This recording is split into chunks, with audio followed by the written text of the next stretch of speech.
My son shoved me off the boat into the freezing ocean, yelling, "Say hello to the sharks." He swam away, leaving me 10 miles from shore. He thought he had ended me, but I survived. And when he returned home, I was already there, waiting. I looked him in the eye and said, "I've got something for you, too." You won't believe what happened after that. Daniel slammed his shoulder into my front door, making it crash against the wall. The brass knob left a deep dent in the plaster. His briefcase hit the dining table with a thunderclap, rattling the salt shaker. I carefully folded my newspaper and set it aside, my reading glasses sliding down my nose as I looked at my son. Sweat had darkened the collar of his expensive shirt, even though the July evening was cool. "Daniel, what is this?" I asked. "Don't play dumb with me," he snapped, pacing the hardwood floor, his shoes squeaking. "Where's the money, old man? I know about the insurance. I know about the savings. I need it now." His fist slammed the table again. My coffee mug shook. Slowly I stood, my knees aching with age. "Son, you'll inherit everything when I'm gone. You know that. When you're gone," Daniel barked out a bitter laugh. His eyes burned with something feral. "I can't wait that long." Through the open window, Mrs. Patterson's dog barked in the distance. The ocean breeze, usually comforting, carried only a sharp, cold bite. "Daniel, please, sit. Let's talk this through." Talk. He kicked over the leather armchair. "Evelyn had bought me for our 40th anniversary. I've been talking for months while you sit here counting your money. I'm drowning. My hands trembled not from fear, but from disappointment. This wasn't the boy I taught to ride a bike. This wasn't the young man who once made me proud. I offered to help before. You refused every time. Help." His voice rose like a storm. "You mean your lectures, your endless advice?" He swept his arm across the mantel, scattering photo frames. Evelyn's smile on our wedding day. Daniel blowing out birthday candles. Christmas mornings frozen in time. "You're destroying my memories," I whispered. "Good," he spat. "Now you'll understand what you're doing to me." I stepped closer, my voice firm despite its tremble. "Daniel, I won't give you money to gamble away. That's not helping. That's enabling." His face twisted, ugly with rage. He leaned close enough that the alcohol on his breath stung my eyes. "You think you'll live forever? Maybe your end will come sooner than you think." The words hung in the air like poison. A chill crawled up my spine. For a second, even he seemed shocked at what he'd said. Panic flashed across his features. He grabbed his briefcase and stormed out. "Daniel, wait," I called, but he was already gone. His car engine roared, gravel scattering as he disappeared into the night. I stood in the doorway, the hinges creaking in the salty breeze. Somewhere offshore, a foghorn groaned across the water. 7 days passed without a word. I checked my phone, constantly, hoping for an apology, even a single voicemail. But silence weighed heavier than any argument. On Tuesday morning, I followed the same routine I'd kept since Evelyn died. Grind the coffee, measure the water, listen for the gurgle. Rituals kept loneliness away. At exactly 9 o'clock, the phone rang. Daniel's name lit the caller ID. My hand hovered. What if he was still angry? What if he meant those words? But he was my son. "Hello, Dad." His voice was softer, almost like the boy I remembered. "Dad, I need to apologize." Relief washed through me. I sank into my chair. "Daniel, thank goodness you called. I was out of line, completely." I said things I didn't mean. Things that scared me after I heard myself say them. Son, we all regret words spoken in anger. No, Dad, he interrupted, his tone heavy. This time, what I said was the truth. Unforgivable. That's what his words had been. But now, maybe he wanted to make it right. My coffee grew cold as I listened to my son's voice on the line, searching for any trace of the anger that had consumed him a week earlier. Instead, I heard something I hadn't heard in years: vulnerability. How do you want to make it up to me? I asked quietly. Remember when I was a kid, how we used to go fishing every summer? You taught me to cast, to be patient, to appreciate the quiet. A smile tugged at my lips. I did remember. 8-year-old Daniel squealing with delight as he caught his first bluegill at Monterey Lake. Evelyn packing us sandwiches and reminding me to be patient with his endless questions. Those were good times. I said softly, maybe we could go fishing tomorrow like the old days. I know it's short notice, but I thought, maybe the ocean this time. You always said you wanted to try deep sea fishing. Something flickered in my chest. Not quite trust, but awareness. Daniel had never cared for fishing as an adult. He was always too busy, too important, too impatient for the slow rhythm of casting and waiting. But Evelyn's voice echoed in my memory. Give him another chance, Norbert. He's still your boy underneath all that anger. The ocean sounds wonderful. I heard myself say, really, you mean it? Of course, son. I thought you wouldn't want to talk to me anymore after everything. Never, Dad. You're all the family I have left. His words warmed me more than the morning sunshine spilling across my kitchen window. Outside, Mrs. Patterson walked her little terrier, the same routine she'd kept for years, normal life returning. What time should I be ready? I asked. Early dawn, if you can manage it.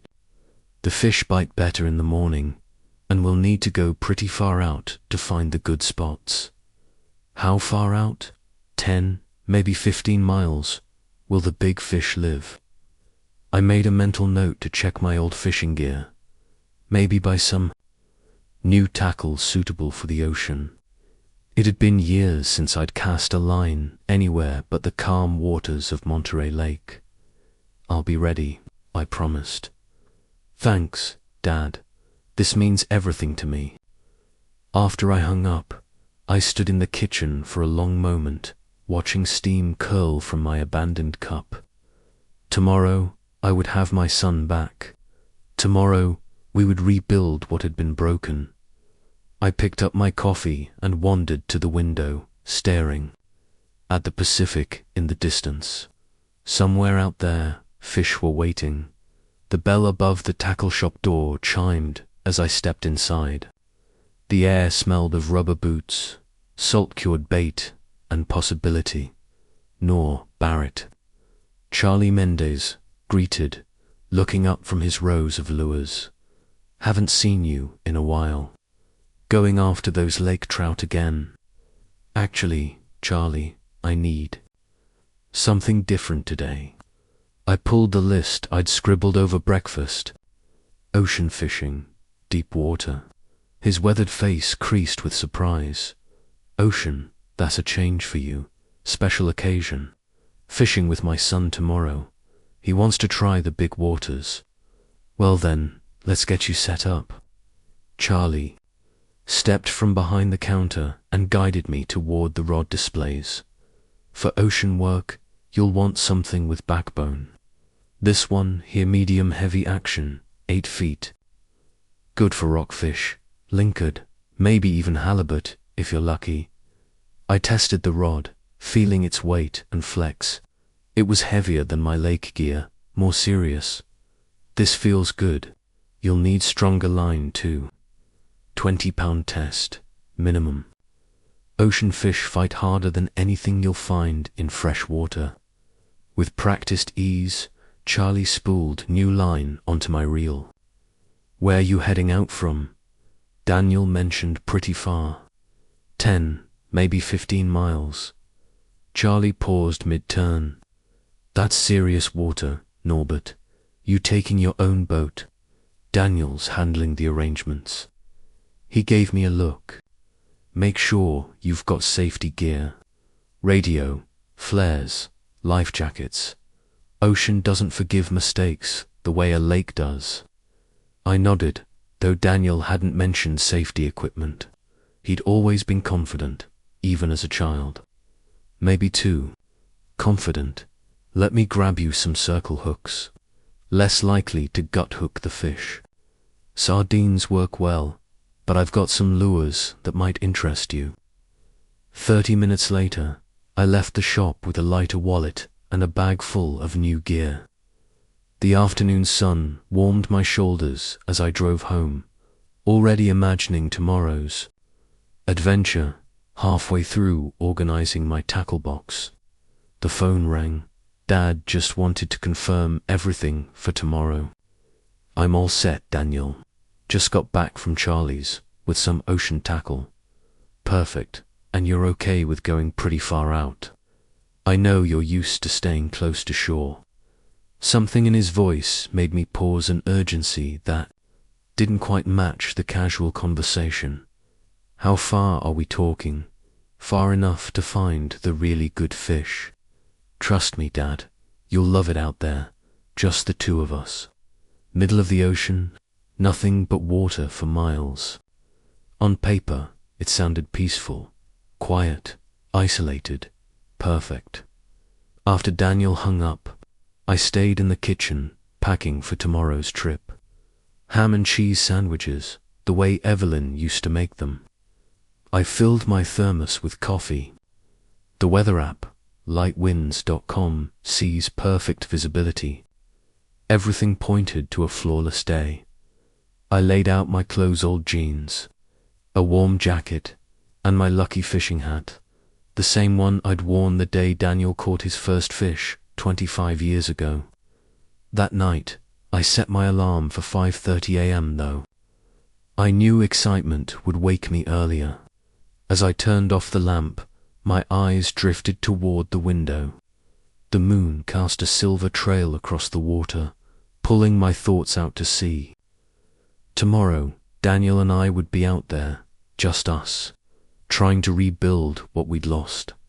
At exactly 7 o'clock, Daniel's pickup pulled into the driveway, engine running, exhaust curling in the fog. I triple-checked the front door lock, grabbed my tackle, box and thermos, and walked out. Morning, Dad. Daniel smiled, though his fingers tapped restlessly on the wheel. Ready for our adventure. Been waiting all night. I climbed in, placing the thermos between us. The radio played Buddy Holly, crooning about true love, an odd soundtrack for a father-son reconciliation. Daniel pulled away too fast, tires slipping on damp pavement. Beautiful morning for fishing, I said carefully. Where are we headed? Lake Monterey's the other direction. Change of plans, he said, his knuckles whitening around the wheel. The ocean, bigger fish out there. You like challenges. Something cold pressed into my stomach. I don't know, Daniel. The ocean can be dangerous. Trust me. He laughed, though it sounded forced. When have I ever steered you wrong? Highway 1 curved along the coast, the ocean flashing in and out of sight. Daniel drove too aggressively, weaving through traffic, accelerating through yellow lights. My coffee sloshed with every turn. Slow down, son. We've got plenty of time. Actually, we don't. Tide timing's everything. Peak feeding only lasts a window. His eyes flicked to the rearview mirror again. The third time in minutes. Landmarks blurred by the suburbs of Monterey giving way to towering redwoods, then open coastline. Cars grew scarcer as we pushed farther south. "This is quite a drive," I said, keeping my voice steady. "That's the point. No crowds, no competition, just us and the fish." He smiled, but it never touched his eyes. His words, just the two of us, nothing but water for miles, were meant to reassure. Instead, they made my chest tighten. Evelyn's voice whispered in my mind, "Give him another chance, Norbert. He's still your boy." But as I studied his profile, jaw, tight eyes, locked forward, the boy I remembered seemed far away. The ocean, stretched beside us, endless and gleaming beneath the burning sun. Beautiful but merciless. "How far out are we going?" I asked. "Far enough to reach the point of no return." His choice of words chilled me. 20 minutes later, Daniel pulled into a marina. Seagulls wheeled overhead, their cries blending with the slap of waves against wooden docks. Most boats were empty. Daniel shut off the engine. In the sudden silence, I could hear my own heartbeat. "This way, Dad." He unloaded our gear with practiced hands, heading down the dock. Slip 12. The boat waiting there was larger than I. Expected an 18-foot motorboat with outriggers and a small cabin. "You know how to run this thing?" I asked, setting down my gear. "Took a safety course last month." He checked the motor, inspected the fuel gauge, tested the radio, counted the life vests. Everything in place, everything prepared. This wasn't spontaneous. This was planned. "Hop in, Dad," Daniel said, his voice steady. "Let's get these rods secured." The boat swayed gently as I stepped aboard. Daniel loosened the dock lines with practiced ease, then started the motor. It rumbled to life, vibrations humming through the fiberglass hull. "Here we go," Daniel shouted over the engine's growl. We glided out of the marina, leaving its protective walls behind. Other boats dotted the water, families, fishing, couples sailing, people enjoying their Sunday. Normal people on normal trips. But Daniel pushed us farther out, past where the others turned back. The marina buildings shrank into toy-sized shapes, and soon the entire coastline faded into a thin, brown line. With no landmarks, distance became meaningless. "This is pretty far out, isn't it?" I called. "Not nearly far enough," Daniel yelled back. "The best fish are way out there, where the big boats go." His words unsettled me. 10 minutes. Later, then 20, we were a speck of wood and fiberglass, surrounded by an endless blue canvas. The last of the weekend boats disappeared behind us. Spray misted across my face as we hit larger swells. "Maybe we should stop here," I suggested. Nervously, "I can barely see land." Daniel shook his head, eyes on his GPS. "Trust me, Dad. I know what I'm doing." But his tone felt off. And when I looked closer, I realized he wasn't watching for fish. He was studying our distance from land, calculating that chilled me more than the breeze. Finally, he killed the engine. Silence fell, broken only by waves slapping the hull. The isolation was suffocating. No boats in sight, just us. Now what? I asked. Daniel grabbed the fishing rods, forcing a smile that didn't reach his eyes. "Let's set up the gear. You take the tackle box. Organize the lures, like you always do." I knelt, opening the box with familiar hands. Bright lures glittered. In the sunspoons, jigs, spinners I'd collected over decades. Normal tools for a day that suddenly felt anything but normal. "Remember that first fish you caught?" I asked, trying to reconnect. "That little bluegill at Lake Monterey?" "I remember everything," Daniel said behind me. His tone was sharper now. Every fish, every trip, every lecture about patience and responsibility. Something in his voice made me glance over my shoulder. He was 3 feet away, holding a fishing rod, not like an angler, but like a weapon. His expression had changed. No friendliness, just cold calculation. "Daniel, what's wrong?" "Nothing's wrong anymore," he said flatly. "In fact, everything's about to be perfect." Before I could react, his hands slammed into my back. The world tilted. I tumbled over the edge, my tackle box scattering lures across the water like confetti. Cold salt water swallowed me. I surfaced, coughing and choking. 10 feet away, Daniel stood at the rail, watching me with a smile that turned my blood to ice. "Daniel, help me," I screamed. "I can't," he replied calmly.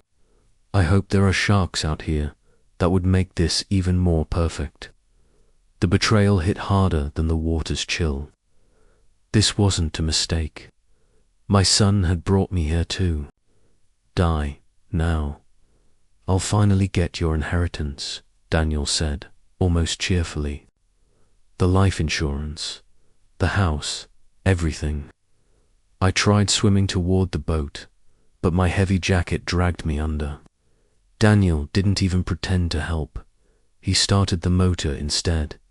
"Daniel, please," I begged, thrashing against the swells. But he only circled once, then pointed the boat toward shore. He didn't look back. He didn't hesitate. "Help." I screamed at the empty ocean, but there was no one, just wind, waves, and the growing distance between me and the boat carrying my son away. The motor faded until silence swallowed me whole. Alone, 8 miles offshore, nowhere to go. The jacket dragged me down like lead. With trembling fingers, I unzipped it and let it sink into the abyss below. Lighter now, but freezing. The Pacific didn't care about fathers or sons, love or betrayal. It just waited. Evelyn's face flashed in my mind, her last words before cancer took her. "Never give up, Norbert. No matter how impossible it feels, there's always hope." Her courage had carried us through the darkest days. Now I clung to it with every kick of my legs. But the betrayal burned inside me. Daniel, my boy, the child I'd raised, taught, loved, had turned me into prey, and the ocean was ready to finish what he started. "I won't give you the satisfaction," I said firmly, my voice stronger than before. "I'm going to live, Daniel, and I'm going to see justice done." The memory of Evelyn gave me strength. She had fought impossible odds without ever surrendering hope. If she could endure, then so could I. I kept treading water, moving my arms and legs rhythmically, forcing circulation into my numb body. The Pacific was vast and merciless, but I was still alive. I was still fighting. Seabirds wheeled above me, their cries sharp against the wind. In the distance, I could hear waves breaking against rocks California's coastline, so close, yet impossibly far away. Still, I kept moving, because giving up was not an option. Evelyn wouldn't forgive me if I surrendered now. My grandchildren needed their grandfather to come home. Then I saw it. A speck on the horizon, dark against the orange-red glow of the setting sun. My heart lurched. I squinted, praying it wasn't a mirage. The speck grew larger, and soon I heard it music drifting across the water. Not just music, electronic. Beats, pulsing louder with every passing second. A yacht, a massive yacht, easily 100 feet long, glided through the waves with elegance and power. Its decks glittered with party lights, silhouettes of people moving about, laughter rising. Above the music, "Help," I screamed. forcing air through my raw throat. "Help me." I waved frantically, splashing as hard as I could. But the music drowned me out. Panic clawed at my chest. They weren't going to see me. They were going to pass right by. "Please," I shouted, voice cracking. "I'm here, right here." And then hope. A woman in a shimmering cocktail dress stepped onto the railing, champagne glass in hand. She glanced out over the water, her eyes scanning the horizon. For a terrible second, she looked past me, but then her gaze snapped back. Her glass slipped from her hand, shattering on the deck. "Oh my God," she gasped. "There's someone in the water." The music cut off instantly. Shouts erupted. Dozens of people rushed to the railing, pointing, calling for help. Crew members appeared with life rings and rescue gear. "Throw it now," someone yelled. An orange life ring soared through the air, splashing down 10 feet away. I swam toward it with the last of my strength, grabbing the rope with trembling, half-numb fingers. "Hold on, sir," a crewman shouted. "We're coming to get you." A rescue boat lowered swiftly from the yacht's side. 2 uniformed crewmen piloted it toward me, their expressions grim and focused. "Can you hear me, sir?" one called. "You're safe now. We've got you." Strong arms pulled me aboard.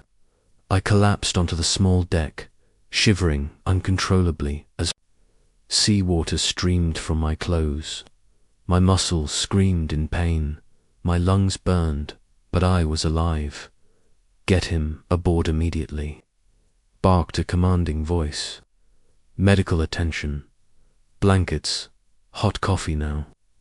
They lifted me onto the yacht's main deck.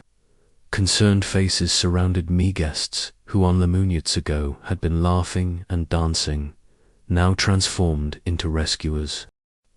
Thick blankets wrapped around me, and a warm mug was pressed into my trembling hands. The solid deck beneath my feet felt like heaven. "Sir, what happened to you?" a man asked, distinguished, silver-haired, radiating authority. Behind him, I noticed a helicopter on the landing pad. This was no ordinary yacht. This was serious wealth, serious influence. My son," I croaked, voice hoarse. "He tried too easy," said a weathered captain.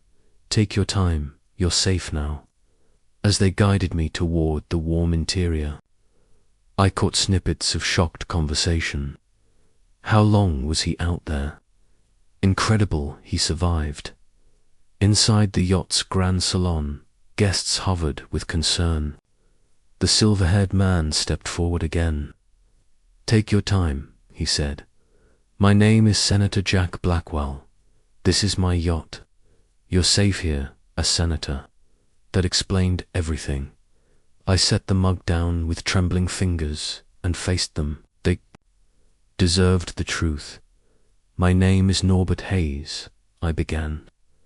"I was on a fishing trip today with my son." Captain Thorne, the yacht's officer, leaned over a chart. "Where is he now?" "Still out there." The words cut like glass in my throat. "No," I whispered. "He pushed me overboard and left me to die." The room erupted in gasps. A woman covered her mouth. Senator Blackwell's expression hardened. "Your own son tried to murder you," he demanded. I nodded weakly. "He's drowning in gambling debts, failed investments. He said once I was gone, he'd inherit everything. He even hoped sharks would finish the job." "This is monstrous," a guest whispered. Senator Blackwell turned sharply. "Captain, contact the Coast Guard and the police immediately. We have a crime to report, a perpetrator to apprehend." Captain Thorne was already reaching for the radio. "Sir, do you know where your son might be now?" I closed my eyes. Probably. Back in San Francisco, Pacific Heights. The salon went silent. the weight of my words hanging heavy in the air. And for the first time since I'd hit the water, I felt like maybe justice would come. I gave Daniel's address, watching the strangers around me move with precise, military-like efficiency. "Senator, we can have a helicopter airborne in 15 minutes, Captain Thorne reported. "I'll coordinate with SFPD for immediate arrest." Jack turned back to me, his political instincts fully awake. "Mr. Hayes, this won't go unpunished. I guarantee it. We'll get you home and we'll get justice." The yacht's helicopter pilot arrived, already in flight gear. "Sir, the aircraft is prepped for immediate departure. Medical kit is loaded." "I can't believe this happened," one guest whispered. "A betrayal this cruel from his own son." "It happens more than you think," Jack replied darkly. "Money corrupts in ways that would shock you. But this criminal picked the wrong man to abandon." They steadied me toward the helipad, my legs trembling with exhaustion. The contrast was surreal. Hours ago I was drowning in the Pacific. Now I was stepping into a senator's private aircraft. "Thank you," I managed to say. "All of you. You saved my life."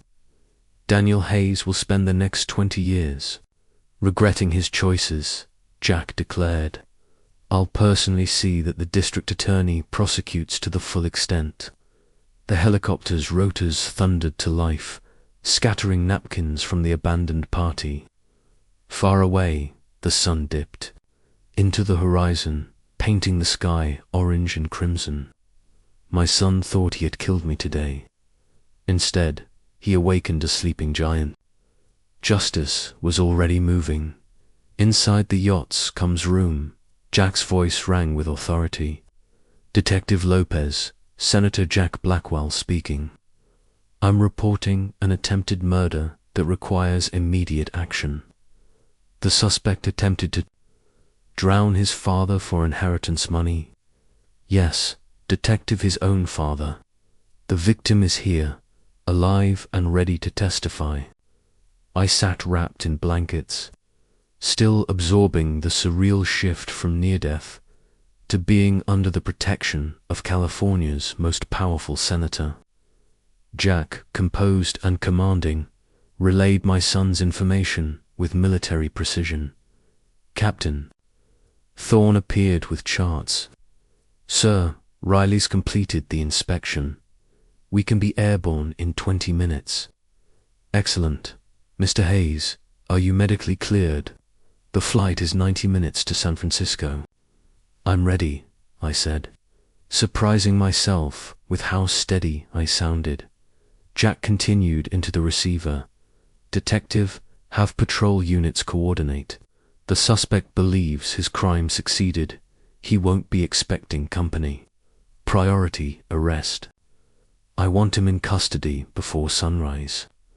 Outside, Riley Vargas checked fuel and rotors with flawless efficiency, his military background clear in every move.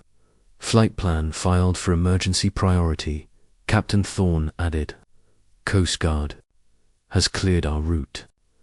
On deck, guests gathered in outrage, handing me spare clothes and business cards. Some insisted I contact them during the trial. "The evidence is overwhelming," Jack told the detective. "Witness testimony, physical proof of abandonment. Clear motive. This will be straightforward." "Aircraft ready, Senator," Riley announced, helmet in hand. "Weather's clear all the way." I looked around at these strangers who had become my salvation. "You've given me back my life. Daniel Hayes will regret his choices," Jack said grimly. Justice moves swiftly when it's motivated. The helicopter lifted, deck vibrating under the power of its engines. Jack rested a hand on my shoulder. "Ready to face your son, Mr. Hayes." The flight ended in San Francisco's dawn light. Detective Maria Lopez stood waiting in Golden Gate Park, an unmarked car beside her. "Mr. Hayes, I'm sorry for what your son did, she said, shaking my hand firmly. We've positioned units around his home. He returned 30 minutes ago. Through the mist, Daniel's BMW sat in his driveway. The expensive Pacific Heights home looked serene, a perfect disguise for the monster inside. Target just exited. His vehicle, a radio voice crackled. Intoxicated, moving slowly toward the door. All units, hold, Lopez ordered. The father wants to confront him first. We moved quietly through the pristine street. Memories of family dinners, holidays, and birthdays weighed heavy as Daniel fumbled with his keys at the door, celebrating what he believed was his victory. I stepped forward. Hello, son. His keys hit the ground. His face went white. You were supposed to die, he whispered, trembling. The ocean had different plans, I said calmly, and I prepared a surprise for you too. This can't be real, he stammered. I watched you drown. Police closed in silently, surrounding the house. Daniel Hayes, you're under arrest for attempted murder, Detective Lopez declared. Snapping handcuffs on him, Daniel collapsed against the door, sobbing. This isn't real. The ocean brought me back, Daniel, I said, watching him crumble. As officers dragged him to the car, he looked at me one last time. Dad, I didn't mean. Yes, you did, I said firmly. But I forgive you anyway. The police car doors shut with finality. I stood watching as my son disappeared into the distance, carried away by justice. Months later, I walked up the courthouse steps beneath warm September sun. It was time to testify. The legal system had moved with remarkable speed, powered by overwhelming evidence and Jack's influence. And this time, there was no ocean between me and the truth. 20 years for attempted murder. Judge Harper declared, her gavel striking with finality. The packed courtroom fell silent at her words. This court finds such family betrayal particularly heinous and sentences accordingly. Daniel slumped at the defendant's table, his expensive lawyer powerless against the mountain of evidence. His wife had already filed for divorce, taking the children and what little remained of their assets. The gambling debts had devoured everything else outside. Reporters crowded the courthouse steps, shouting questions, but I walked past without stopping.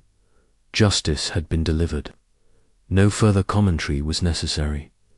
That same afternoon, I signed papers selling my life insurance policy and half my savings. The funds would go directly into education accounts for my grandchildren, ensuring Daniel's mistakes would not destroy their future. That's remarkably generous, Jack observed later, reviewing the documents aboard his yacht. Our monthly fishing trips had become a ritual friendship forged in crisis, but strengthened by genuine respect.